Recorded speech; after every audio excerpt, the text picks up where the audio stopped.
একটা ছেলের গল্প। কলমে অনিন্দিতা মুখার্জি সাহা। গত রবিবার মিঠির কবিতার অনুষ্ঠানের সূত্র ধরে ভর দুপুরবেলা এক মাথা রোদ মেখে বিধাননগর গিয়েছিলাম। রবিবার এমনিতেই ট্রেনের পরিমাণ কম, তার ওপর দুপুরবেলা। অন্য দিনগুলো এ সময় এমনিতেই ট্রেন থাকে না, তাই হাতে সময় নিয়েই বেরিয়েছিলাম আমরা।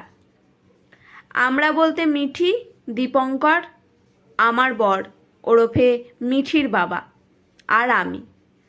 ৮ ঘন্টা স্টেশনে বসা, অথচ কোনো ট্রেন নেই। ঘড়ি বলছে হাতে এখনো সময় আছে, কিন্তু ধৈর্য নেই আর। মাথার ওপর সূর্য তখন খিলখিল করে হাসছে আমাদের কাঁদিয়ে। এই ফাঁকে এক মহিলা কণ্ঠস্বর জানালেন, গেদে লোকাল আসছে। দেবীকে কখনো দেখিনি বা কণ্ঠস্বরও শুনিনি, তবে ওই ভদ্র মহিলাকেই দেবী বলে মনে হলো। প্রচণ্ড ভিড় হবে, কিন্তু ব্যাগ সামলে নাও। লেডিজে গেলে তাড়াহুড়ো হাঁটো, না হলে যেতে পারবে না। দীপঙ্করের কথায় মুখ উঁচিয়ে মহিলা কামরা লেখাটা দেখতে পারলাম না খুব সহজে, তাই ওর কথাটায় খুব আমল দিলাম না। গজগামিনী স্টাইলটা বরাবর পছন্দের আমার। শরীরের ওপরে খুব একটা চাপ পড়ে না, ওই আদলেই হাঁটতে থাকলাম। বর বলে বলছি না, দীপঙ্করের কথাগুলো আমার বারবার বেদবাক্য মনে হয়, যেগুলো কানে শুনতে ভালো লাগে, কিন্তু মাথা অবধি পৌঁছাতে দিই না, মাঝপথে আটকে দিই। ঝাল খেও না, বেশি ফোন দেখো না, বেশি বাইরের খাবার খেও না, এই ধরনের আর কি।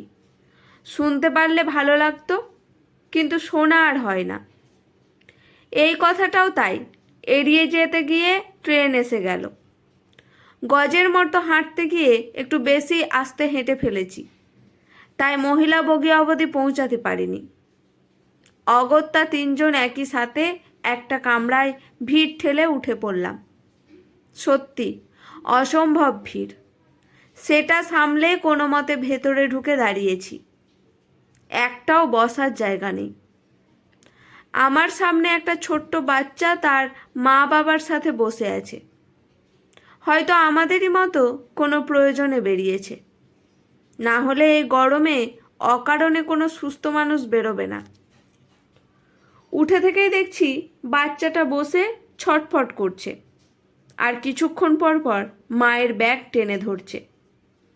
হয়তো ওখানে এমন কিছু আছে যেটা ওর চাই, আর সেটা ওর মা দিতে চায় না।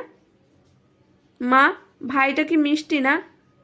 এই গরমেও মিঠি আত্মীয়তা পাতিয়ে নিয়েছে দেখে মা হিসেবে গর্ব হচ্ছে আমার।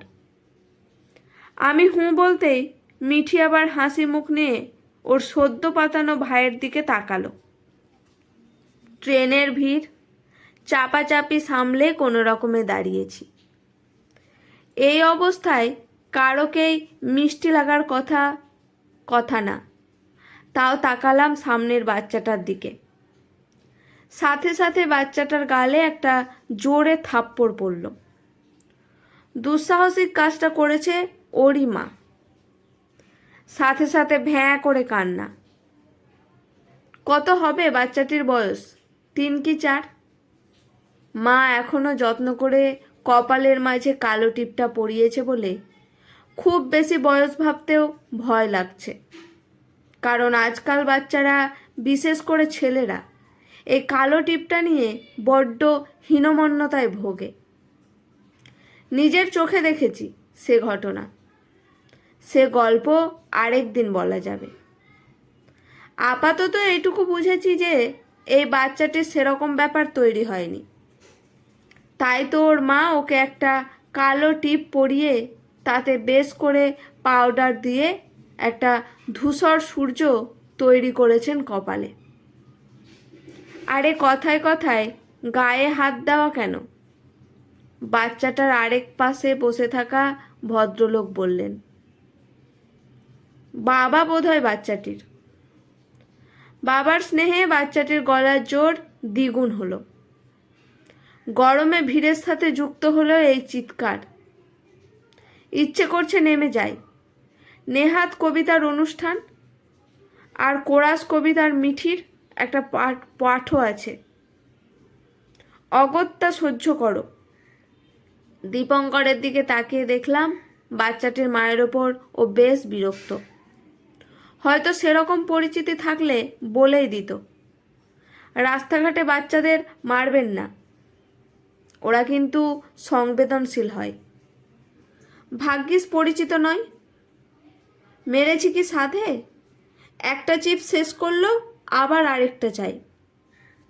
মাঝে বলল পেটে ব্যথা করছে। না মানলে শান্ত হতো। নিজে তো ফোনের মধ্যে ঢুকে গেছো। ভদ্রমহিলার বিষয়টা খুব অনুভব করলাম আমি। সত্যি তো, একটা চিপস খেয়ে আবার আরেকটা খেলে এই গরমে ওর পেটে সইবে না। এরকম মাঝে মাঝেই চলে আমার বাড়িতে, কিন্তু বিষয়টা মোটেই ভালো হয়। একটা চিপস খাওয়ার থেকে একটা থাপ্পড় অনেক স্বাস্থ্যসম্মত। কানে কান্নার রেশটা রয়েই গেছে, কারণ বাচ্চাটা তখনও কেঁদেই যাচ্ছে। বাবার বুকে মুখ গুজে, থামবি নাকি আরেকটা দেব? নামেই ছেলে, সারাদিন মেয়েদের মতো কাঁদে। ভালো হবে, লোকে মেয়ে বলবে। ভদ্রমহিলা বলেই যাচ্ছে। অস্বস্তি হচ্ছে আমার। চোখ ফিরিয়ে দেখলাম আমি। মিঠি আর ওই ভদ্রমহিলা ছাড়া আর সেরকম মেয়ে চোখে পড়ল না আমার পুরো কামরাতে। একটা ছেলে কাঁদছে বলে তার মা একজন মেয়ে হয়ে শেখাচ্ছে যে কান্নাটা মেয়েদের জন্য, ছেলেদের কাঁদতে নেই। ছেলেরা কাঁদলে তাকে মেয়ে বলে ডাকা হবে। এক পলক মনে হলো মেয়ে যেন একটা গালাগালির নাম। একজন মেয়ে হয়ে কি করে মেয়েদের নামে এমন বলতে পারে জানা নেই আমার। আর ছেলেরা, ওরা কি মানুষ না? ওদের কি দুঃখ হতে পারে না? হলেও প্রকাশ করা বারণ। তাও যদি করে, সেটা জোরে জোরে শ্বাস নিয়ে, নাক টেনে মিটিয়ে ফেলতে হবে। কান্নাটা গলার কাছেই আটকে দিতে হবে, না হলে সে আবার মেয়ে হয়ে যাবে। এটা মহিলা কামরা হলে এর উত্তর আমি দিতাম, কিন্তু এত সংখ্যালঘু জনসমক্ষে ইচ্ছে হলো না। দেখলাম বাচ্চাটি কেঁদেই যাচ্ছে। মনে মনে খুশি হলাম। চাইলাম ও আরও কিছুক্ষণ কাঁদুক।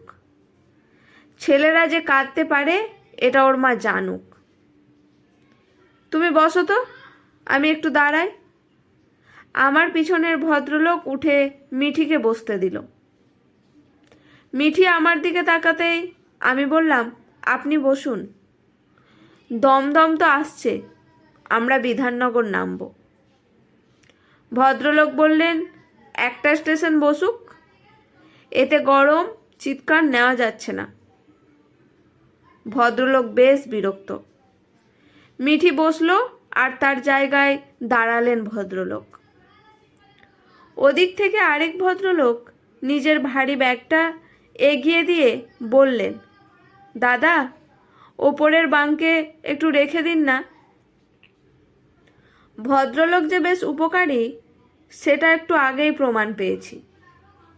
এবার আরেকবার প্রমাণ করার জন্যই বোধহয় ব্যাগটা ওই লোকটার হাত থেকে নিয়ে মাথার ওপরে রাখতে গিয়ে দেখলেন একটুও জায়গা নেই। তার মধ্যেও জায়গা বের করে নিয়েছেন উনি। ওই যে বললাম, উনি উপকারী প্রাণী।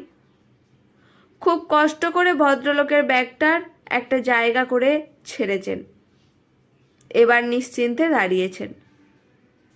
খেয়াল করলাম পিছনের বাচ্চাটা বাবার বুকেই ঘুমিয়ে পড়েছে, মুখে একটা বুড়ো আঙুল। তার মানে ছেলেরা আঙুল খেতে পারে, কপালে টিপ পড়তে পারে, শুধু কাঁদলেই মেয়ে হয়ে যাবে। সামনে তাকিয়ে দেখলাম মিঠিও মুখে আঙুল দিয়ে নখ খাওয়ার চেষ্টা করছে।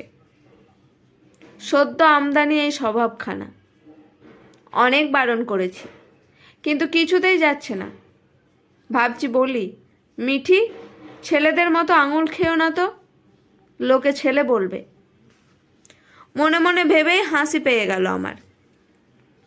কিন্তু সংখ্যাগরিষ্ঠ জনসম্মুখে দাঁড়িয়ে এতটা সাহসী হতে পারলাম না, তাই হাতটা টেনে সরিয়ে দিলাম। হঠাৎ ওপর থেকে একটা ব্যাগ এসে ওই উপকারী ভদ্রলোকের ঘাড়ে পড়ল। ঠেসে ঠেসে জায়গা তো উনি করেছেন, কিন্তু শেষ রক্ষা হলো না।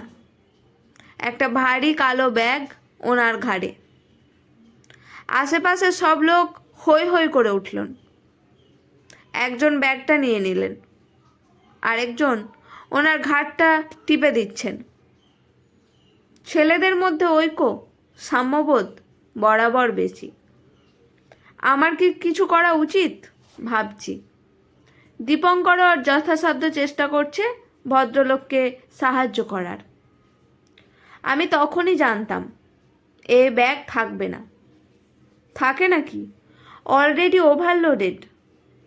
আবার দীপঙ্করের বেদবাক্য, ওর কথায় সব লোক খুব সম্মতি জানাচ্ছে দেখলাম। এই জন্যই বলে গেয় যোগী ভিক পায় না। খুব লেগেছে দাদা। একজন জিজ্ঞেস করতেই কুঁকড়ে যাওয়া ভদ্রলোক সোজা হয়ে দাঁড়িয়ে বললেন, না না, ঠিক আছে, অত লাগেনি।